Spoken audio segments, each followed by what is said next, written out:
ভয় পেয়েছিস বুঝি? হঠাৎ মনে হলো, কতবার তোকে বলি মা, ওসব কথা আর ভাবিস নে। ঠাকুরের পূজা আচ্ছা কর, একটু একটু বইটুই পড়। না, কিন্তু ওই চিন্তা নিয়ে বসে থাকলে তুই যে পাগল হয়ে যাবি মা। হব না তো মা, 4 বছর পাগল তো হয়নি, এই কটা দিনের জন্য পাগল হব না? 4 বছর তোর চোখে ঘুম নেই, চোখ মুজলি চোখের সামনে সে অসুরের মূর্তিটা দেখতে পাই। ও হাত জোর করে বলেছিল, অনু ভাই ক্ষমা কর। তার উত্তরে ওই ওষুধটা কিনা। সীমা, অত উত্তেজিত হয়ে লাভ কি বল? শান্ত হ মা, শান্ত হ। শান্ত শান্ত হব যেদিন শাস্তি পাবে ওই খুনি আসামিটা, তার আগে নয়। না না না, ওকে আমি ক্ষমা করতে পারবো না, কিছুতেই না, কখনো না, কখনো না। রোজু, রোজু, শান্ত হ মা, শান্ত হ। মা, এই যে মা। কি রে? ওদের আমি অনেক করে বুঝিয়ে বললাম, তবুও অনন্তর বাবা একবার দেখা করতে চান। বারবার হাত জোড় করে বলছেন শুধু একবার দেখা করবেন। ওদের তুমি যেতে বলে দাও হরদাস, আর বলে দাও ব্রজ ক্ষমা করতে পারে না, সে হয় না। এ কথা আমি বহুবার বলেছি মা, তবুও। তবুও কি? গুরুজন আমার পায়ে ধরতে গিয়ে প্রতিশ্রুতি করিয়ে নিয়েছেন যাতে তার সমস্ত কথাগুলো আমি তোমায় বলি, তাই আমি তোমায় বলছি। তার আগে আমার কয়েকটা কথা জবাব দাও হরদাস। তুমি কি ওদের বলেছ যে স্বামী হন তার শাস্তির দিন গুনে গুনে? ব্রজ আমার 4 বছর ঘুমোয়নি, মাথায় তেল দেয়নি, মাটি ছাড়া বিছানায় শোয়নি। বলেছি মা, সমস্ত কথা বুঝিয়ে বলেছি, কিন্তু তবুও। এরপরও তিনি কি আশা করেন? লোকটিকে তুমি ভুল বুঝছো মা। আজ প্রায় 4 বছর আগে পুলিশ যখন অনন্তকে গ্রেপ্তার করলো, তখন সে পাগল, বদ্ধ উন্মাদ। খোট তার অবস্থা দেখে ডাক্তারের রিপোর্ট নিয়ে তাকে রাঁচি পাঠালে চিকিৎসার জন্য। আমার বেশ মনে আছে মা, অনন্তর বাবা অনন্তর পিঠে হাত রেখে বলেছিলেন, আশীর্বাদ করি তুমি সেরে এসে তোমার পাপের দণ্ড নিয়ে মহাপাপ থেকে মুক্ত হও। কালীনাথের হত্যার আক্রোশ আমার মনে সেদিন দপদপ করে জ্বলছিল মা। আমিও তাকে সেদিন ভুল বুঝেছিলাম। বুঝলাম হরদাস, তিনি খুব ভালো লোক, কিন্তু ব্রজর কাছে তিনি কি চান? ক্ষমা তো। হ্যাঁ, কিন্তু সে তার ছেলের জন্য নয়, চান তার বংশের জন্যে। বললেন তার বাবা মানে অনন্তর পিতামহ আর কালীনাথের মাতামহ একই লোক, তার জন্য। আর ব্রজর ছেলে যখন হয়েছে, তার ভবিষ্যতের জন্য কিছু সম্পত্তিও তিনি দিতে চান। সম্পত্তি মানে ঘুষ দিতে চান? না মা, ও কথা বলো না। কালীনাথকে তিনি অনন্তের চেয়ে কম স্নেহ যত্নে মানুষ করেননি। তার সঙ্গে দেখা হলে তুমিও ও কথা বলতে পারতে না মা। হ্যাঁ মা, অনন্তের শ্বশুরে এসেছেন। তিনি গোড়াতেই বললেন আমি 25,000 টাকা দেব। আমিও ঘৃণার সঙ্গে বললাম না, তা হয় না। ঠিক করেছ, তিনিই তো জামাইয়ের হয়ে লড়ছেন না? হ্যাঁ মা, সেইটি স্বাভাবিক। কলকাতা থেকে ব্যারিস্টারও আনিয়েছেন। বেশ, তো ভালো করেই লড়ুন। হ্যাঁ, তুমি ওদের যেতে বলে দাও হরদাস। আমি এই অনুরোধ ব্রজকে করতে পারবো না, আর সেও তা রাখবে না। হ্যাঁ গো, কিছুতেই কিছু হলো না? পারলুম না রানী বউ, কিছুই করতে পারলুম না। তাহলে উপায়? শেষ উপায় হিসেবে কালীনাথের স্ত্রীর কাছে গিয়েছিলাম, কিন্তু বৌমা কি বললেন? দেখা না করেই ফেরত পাঠিয়ে দিলে। বললে ক্ষমা সে কিছুতেই করতে পারবে না। তাহলে আমার অনন্তর কি হবে?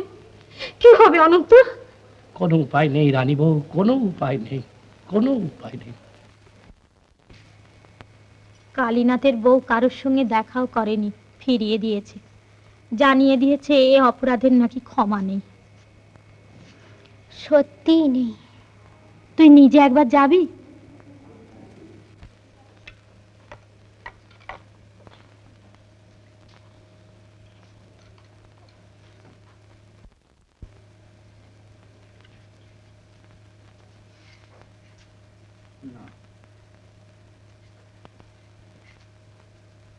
ঠাকুরজি,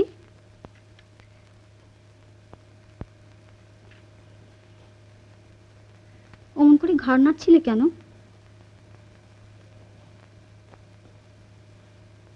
কি হলো তোমার ঠাকুরজি? ভাবছিল, মনের সঙ্গে কথা বলছিল। আদালতে সাক্ষী দিতে হবে, জেরা করবে তো, তাই সব ঠিক করে নিচ্ছিল। যদি বলে এতদিনকার ঘটনা আপনার মনে নেই, আমি বলবো না, তা হয় না। কিন্তু তুমি যদি দিন রাত ওই একই চিন্তা করো, ও ছাড়া আমি আর কিছুই ভাবতে পারছি না বৌদি। যাকে ব্রাহ্মণের আসনে বসিয়ে পুজোর উদ্যোগ করছিলাম, সে এলো কিনা অসুরের মূর্তি নিয়ে।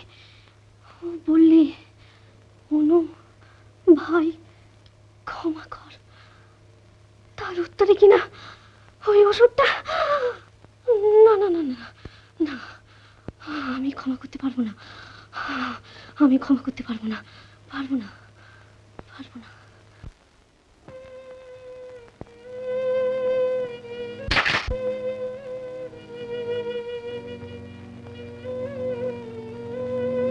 চলো আদালত।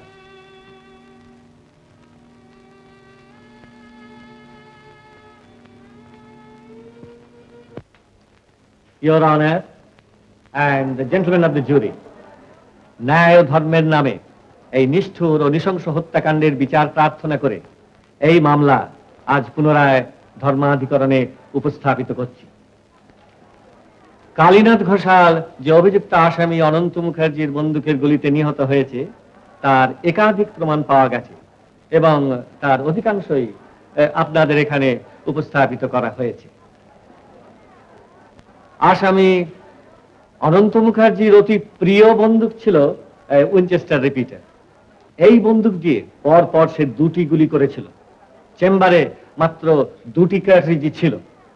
হত্যাকাণ্ডের পর আসামি বন্দুকটি সেখানে ফেলে রেখে স্থানত্যাগ করে এবং আত্মগোপন করে বেড়ায়। এই আসামি অনন্ত কালীনাথের শুধু সম্পর্কে ভাই ছিল না, ছিল পরম বন্ধু। কিন্তু কালীনাথ উচ্চশিক্ষিত আর আসামি অনন্ত অশিক্ষিত, মূর্খ, দুরন্ত ক্রোধী এবং স্বীকার করার নামে হত্যাকাণ্ডের ওপর ছিল তার একটা প্রচন্ড নেশা। তার এই হীন বৃত্তির ঘোরতর বিরোধী ছিলেন স্বয়ং তার পিতা বিখ্যাত জমিদার শ্রী হরিহর মুখোপাধ্যায়।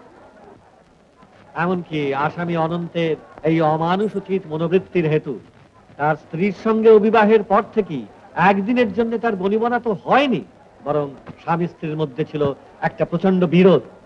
আর এই আসামির শ্বশুরও আসামির বর্বরোচিত কার্যকলাপে উত্তক্ত হয়ে হত্যা ঘটনার আগের দিন নিজ জামাতাকে প্রহার করে বাড়ি থেকে দূর করে দিতে বাধ্য হয়েছিলেন।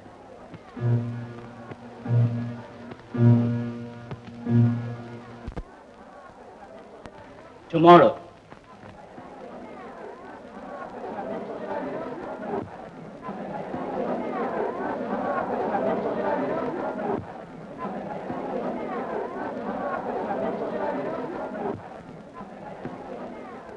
কোর্ট আজকের মতো এজন হয়ে গেল। হরদাসবাবু এখনো রয়েছেন। একবার না হয় চল, তুই না হয় তাকে বলবি। কালকে কালীনাথের স্ত্রীর সাক্ষীর দিন, একবার না হয় তাকেই বলবি, চল। আচ্ছা, তুই অপেক্ষা কর এখানে, আমি একবার বলে দেখি গিয়ে। আপনি চেষ্টা করলে এখনো সব ঠিক হয়ে যেতে পারে হরদাস বাবু। কালীনাথকে আমি অনন্তর চেয়ে বেশি যত্নে স্নেহে মানুষ করেছি। আজ সে নেই, এই যে আমার কত বড় ব্যথা। থাক, সে কথা থাক। আপনি আমার চেয়ে বয়সে অনেক ছোট। আমি আবার আপনার হাতে ধরে অনুরোধ করছি। না না, আপনি বিশ্বাস করুন, আমার সাধ্যমতো আমি চেষ্টা করেছি। ব্রজকে আমি অনেক বলেছি, বুঝিয়েছি। তবু আবার আমি হাত জোর করে আপনাকে মিনতি করছি হরদাস বাবু, দেখুন, যে গেছে সে আর আসবে না। তার যাওয়ায় আপনাদের যে সর্বনাশ হয়েছে, সেই সর্বনাশের হাত থেকে আপনি আমাদের বাঁচান হরদাস বাবু। আমার মিনার মুখ চেয়ে আপনি, না না, ব্রজ মায়ের যে চেহারা, যে মূর্তি আমি দেখেছি, উফ, আপনি আমাদের বাঁচান হরদাস বাবু, আপনি বাঁচান।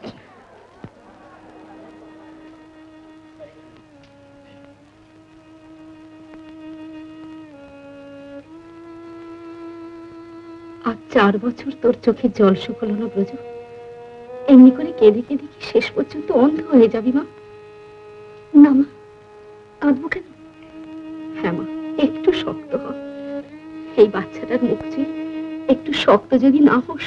মা, এই যে তোমরা দুজনেই রয়েছো, কালী ব্রজর সাক্ষীর দিন, অথচ হরিহর বাবু আর পৃথ্বীশ বাবু আজ যেভাবে ধরাধরি শুরু করলেন, কি করি বলো তো?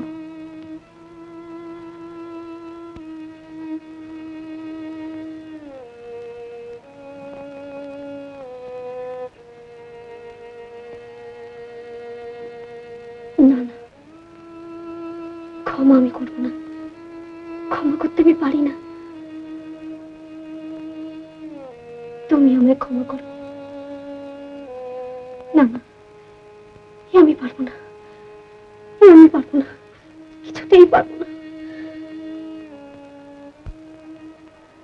ইয়র অনার, এই মামলার প্রধান সাক্ষী শ্রীমতী ব্রজরানী দেবী, নিহত কালীনাথের স্ত্রী। আসামি অনন্ত তার স্বামীর মামাতো ভাই হলো, তার প্রতি ছিল তার ভগিনীর অপরিসীম স্নেহ, জননীর অসীম মমত্ববোধ আর আন্তরিক শুভেচ্ছা। অথচ বর্বর আসামি অনন্ত গত উদযাপনরতা কল্যাণ রূপিণী ব্রজরানী দেবীর চোখের সামনে তার স্বামীকে নিষ্ঠুর ভাবে হত্যা করেছে। রাস্তায় দাঁড় করিয়ে গুলি করে। ব্রজরানী দেবী সাবিত্রী ব্রত উদযাপন করছিলেন, আর ওই আসামিকে ব্রতের ব্রাহ্মণ রূপে আমন্ত্রণ করেছিলেন।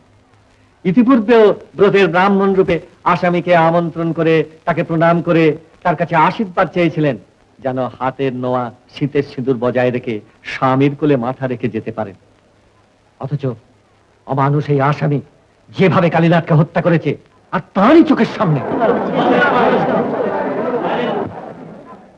তার স্মৃতি দীর্ঘ 4 বছর অতীত হয়ে গেলেও ব্রজরানী দেবীর মনে এতটুকু ম্লান হয়নি।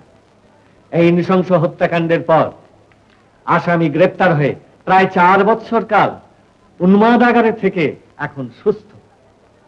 মহামান্য বিচারপতির কাছ থেকে স্বামী হত্যার সুবিচার পাবার আশায় সর্বশান্ত ব্রজরানী দেবী আজ এই আদালতে উপস্থিত। শরীর মন বেশ ভালো বোধ করছিস তো? সব ঠিক ঠিক মনে পড়ছে? পরের পর ঘটনাগুলো যেমন ঘটেছিল ঠিক ঠিক বলে যাবি কিন্তু। আর কাঁদবি নে, চঞ্চল হবি নে। যে কথা জিজ্ঞেস করবে বেশ শক্ত হয়ে তার জবাব দিবি, বুঝলি? সাক্ষী স্মৃতি ব্রজরানী দেবী হাজি, সাক্ষী স্মৃতি ব্রজরানী দেবী হাজি। ওই ডাক পড়েছে, আয়।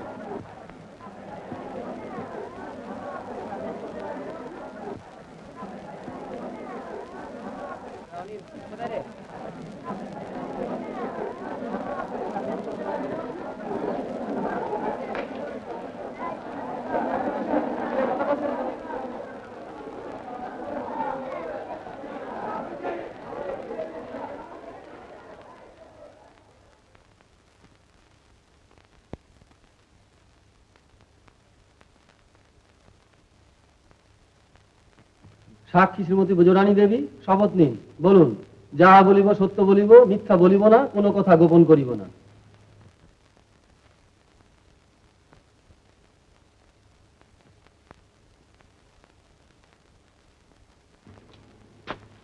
আপনি শ্রীমতী ব্রজরানী দেবী? স্বর্গীয় কালীনাথ ঘোষাল আপনার কে ছিলেন? স্বামী? হ্যাঁ। তিনি খুন হয়ে মারা গিয়েছিলেন, একথা সত্য? হ্যাঁ, কে খুন করেছিল আপনি জানেন? জানি, আমারই চোখের সামনে। যে খুন করেছিল তাকে দেখলে আপনি চিনতে পারবেন? নিশ্চয়ই পারবো। বেশ, তাহলে মুখ তোলো, মুখ তোলো, সোজা হয়ে দাঁড়াও।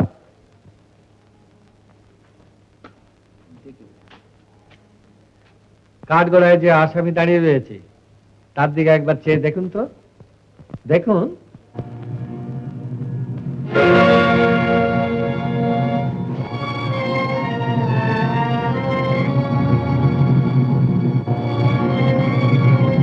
বৌদি, আপনি স্বর্গের দেবী।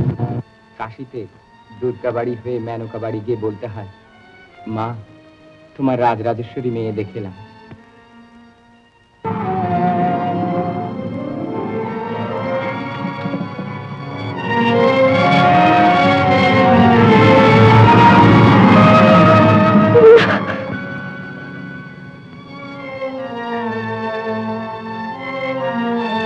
দেখুন তো এই আসামিকে, বেশ ভালো করে দেখুন।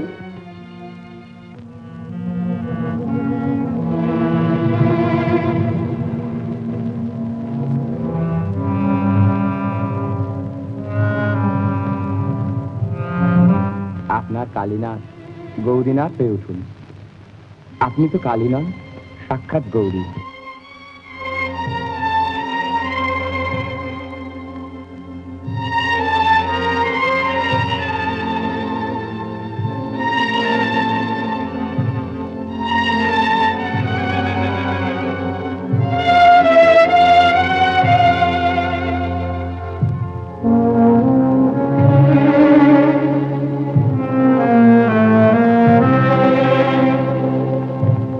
অনু ভাই, আমি তোকে ঠকিয়েছি। আমি তোর জীবনটাকে নষ্ট করে দিয়েছি, অন্যায় করেছি, অপরাধ করেছি। অনু ভাই, আমি তোকে ঠকিয়েছি, তোর জীবন নষ্ট করে দিয়েছি। আমি অন্যায় করেছি অনু, আমার এই অপরাধের ক্ষমা নেই। আমি অপরাধী, আমি অপরাধী, আমি অপরাধী অনু, আমি অপরাধী অনু, আমি অপরাধী, আমি অপরাধী।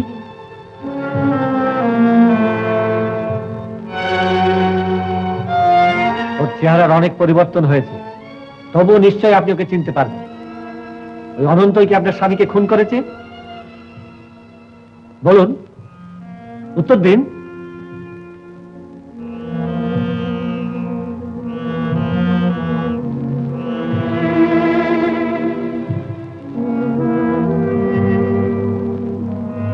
কি বললেন?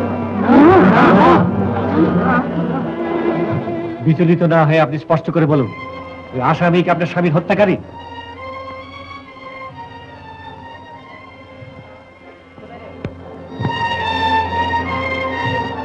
না,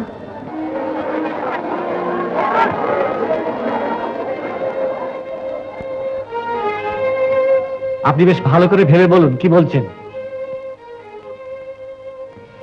না,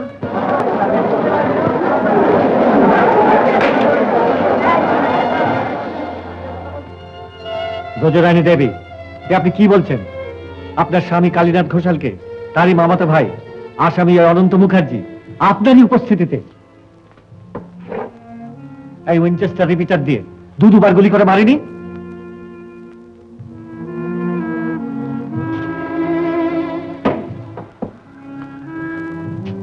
কি, চুপ করে এলেন কেন? উত্তর দিন।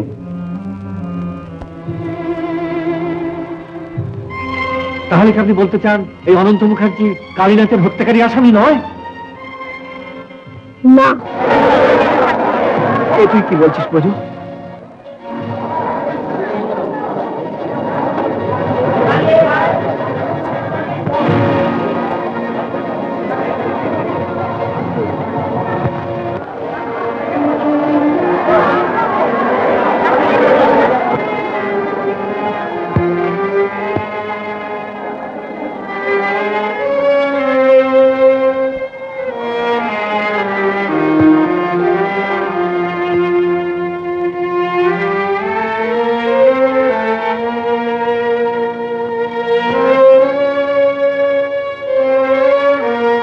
হ্যাঁ মা, ব্রজরানী সাধারণ মেয়ে নয়, সে দেবী, সত্যি সে দেবী। বাবা, অনন্ত যে কালীনাথকে হত্যা করেছে এ কথা সে স্বীকারই করলো না। সে অনন্তকে ক্ষমা করেছে মা, ক্ষমা করেছে। দিদি ওকে ক্ষমা করেছেন? সত্যি বাবা? হ্যাঁ মা, হ্যাঁ, সে দেবী, সত্যি সে দেবী।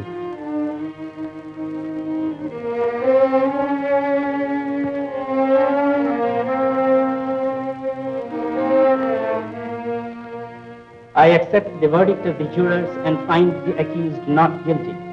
আসামিকে আমি নিরপরাধ জ্ঞানে মুক্তি দিলাম।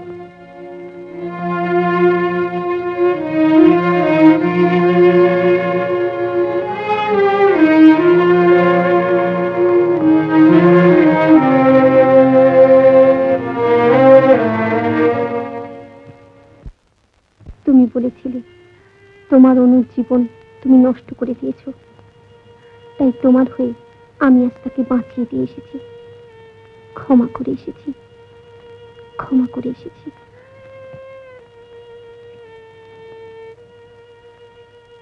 এ তুই কি করলি ব্রজ?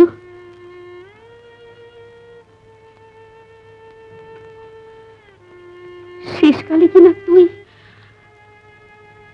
পারলাম না, পারলাম না মা। ওর মুক্তির জন্যে, ওর সন্তানের কল্যাণ চিন্তা করে তাকে আমি মুক্তি দিয়ে এসেছি। আমিও তো মা,